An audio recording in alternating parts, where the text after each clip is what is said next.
And welcome to another edition of South Texas Crossfire. This is Attorney Joe Flores reminding you to join us each and every week right here on KTMV Channel 6 with the Lopez family. Don Humberto celebrating 50 years of broadcasting in radio and television, and my good friend Carlos Lopez running it and making it available here in Corpus Christi as well as San Antonio. Channel 21 is soon to be Channel 23 on Time Warner. And let's not forget our friends in Laredo, KVTV, Channel 13. That's the CBS affiliate. Gabe Gonzalez and his right hand Jacob making it all happen there in TV land. And we're going 80 miles into Nuevo Laredo. Even without trying, we are international. And let's not forget on YouTube, youtube.com. You can upload any of our shows now, 120 plus and growing strong, up there on YouTube. Search term South Texas Crossfire. With me today, I have the distinct pleasure of introducing a gentleman that is well regarded in the community. He has served 4 terms as your representative in District 32. He took a hiatus to be with his family, and he's back, and he's asking for your vote. Ladies and gentlemen, Todd Hunter, welcome. Good to see you. Hey. Sure nice to be on the show. Thank you for having the opportunity to come on. I know the campaign is heating up. That's right.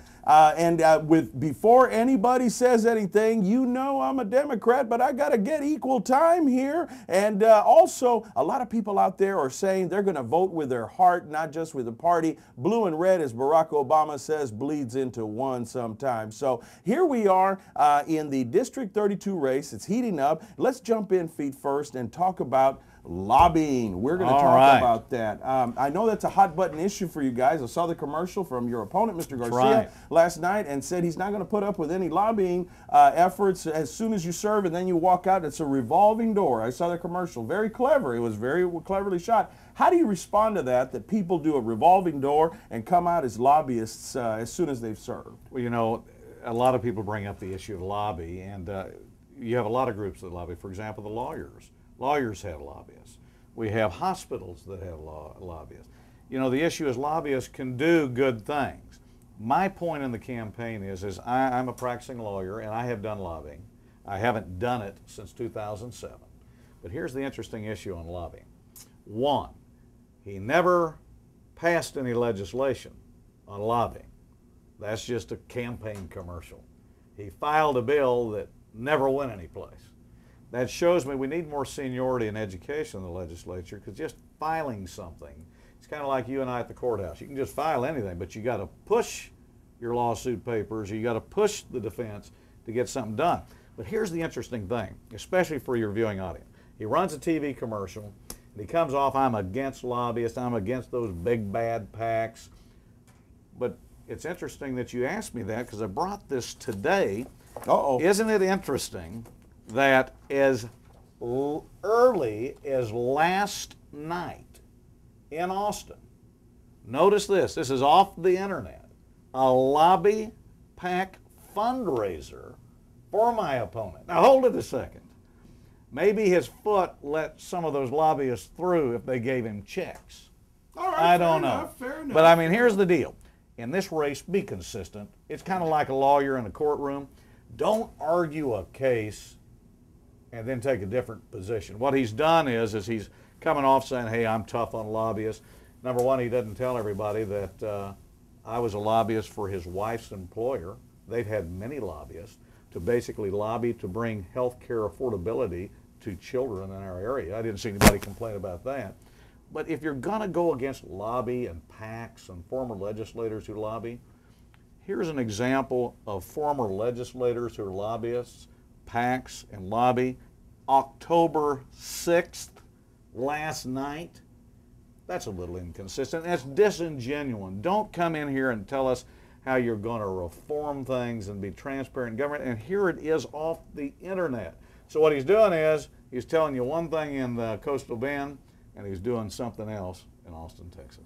Well, I mean, obviously you've got a fundraiser there in front of you, but I mean, let's zoom in a little bit about lobbyists. Sure. Why is the bad connotation about lobbyists? And of course, he's brought up the issue that you yourself have done some lobbying efforts. You've admitted that here in this forum, and saying now. He does mention that the insurance industry, you've lobbied for them.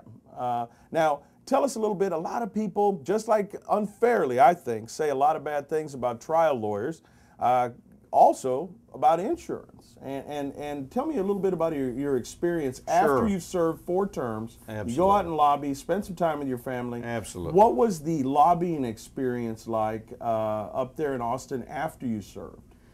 First of all, on lobbying, for example, lawyers, you brought up the trial lawyers, they have lobbyists.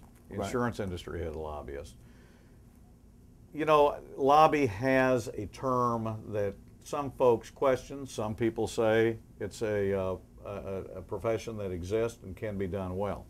When I got out of the legislature, I primarily practiced law.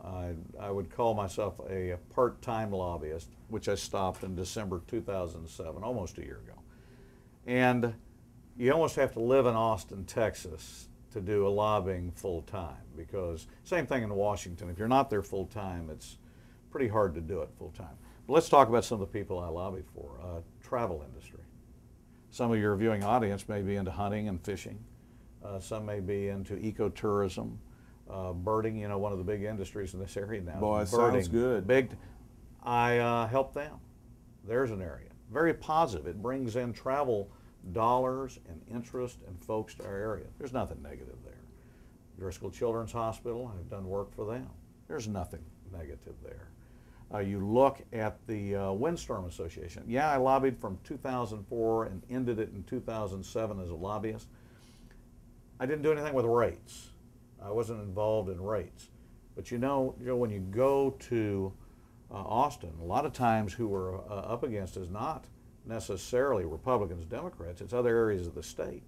You know, we've had this terrible Hurricane Ike, and we now have an argument, hey, we don't want to pay insurance for people that live on the coastline. We're out here in West Texas or inland. You all live on the coastline, you should be picking up the cost. And I say, hold it a second. We don't tell that to you guys when you have tornadoes or hail. That's exactly right. And we're one state, and we should be one state, and we should take care of each other as one state. One of the things I was able to do is explain coastal issues to lots of folks and show how our coastal bend can be affected when other areas may not. You know, I get a kick, seaweed sometimes is an issue. And you know, you try to talk to somebody who's not from the coastline, you talk about seaweed, and they go, well, what are you talking about, a little strand? No, no, no, we talk about sargasso weed, which is 6 feet high and a mile long, which you know. Right. So a lot of times it's an education process, it's a monitoring process. A lot of times you have to watch laws. Sometimes laws may benefit Houston or Dallas. They don't necessarily benefit us. And the other good thing is that people then know that you're protecting the coastal bend. So there are going to be lots of positive. It's kind of, you know, sometimes lawyer has a negative content.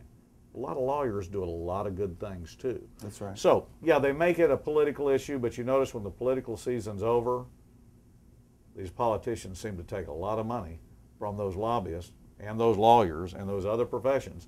And then here's a situation, pretty inconsistent, run an ad against lobbyists, yet the day during the campaign commercials running, you're holding a lobby fundraiser and taking money from them. Well, and you brought up an interesting point. What's going through my mind here, and I'm sure a lot of the audience out there, is you did 4 terms in District 32. I think only one it had a different number during that time. One time was 36, and then it converted to 32. That's right, and there's been some redistricting, and we'll get to that here in a second. But I think it was, 3 out of the 4 counties or 4 out of the 5 counties that covered that area, and that only 1 county, I believe, has changed. That's correct.